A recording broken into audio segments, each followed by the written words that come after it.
Update: I was hit by a lunatic while walking my dog yesterday. The police told me there were others that were hurt yesterday. It's now been a year, as of Sunday 4/23, since I and others were attacked, so I thought I would update everyone on what's happened. After I posted my story, I was interviewed by two detectives from APD. It was interesting being inside APD headquarters because it's dimly lit and very quiet in the hallways and interview rooms. I'm assuming it's because the detectives and officers are often in emotionally intense situations and the quiet and dark environment is the least stimulating for them. The detectives told me there were 6 other victims and they were interviewing us in descending order of severity. I was the third I think they interviewed. They recorded my statement about what happened and said they'd already had the suspect in a lineup and he had been identified by several other victims. They said he'd already been charged with 2 counts. When I asked the detectives why he wasn't being charged with attempted unalive, they said aggravated charges don't require proof of motive and is a little easier to prove in court. Then a day or two later, I think one of the local TV stations did a story and posted a photo of the perpetrator.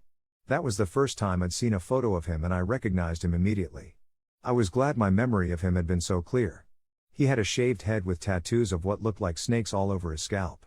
He looked really frightening in the photo, and I remember one of the officers, I think, telling me he had a weapon in the car. One random thing I remembered was the song that was playing in his car when he was attacking me. At first, being a child of the 80s, I thought he was playing Tom Tom Club's Genius of Love. It was surreal when he was attacking me hearing a song from my youth that held such fond memories for me. The news wanted to interview me, but I decided I didn't want my clients to find out what happened to me by seeing my face on the news. I'm a psychotherapist, and I was worried about it upsetting them.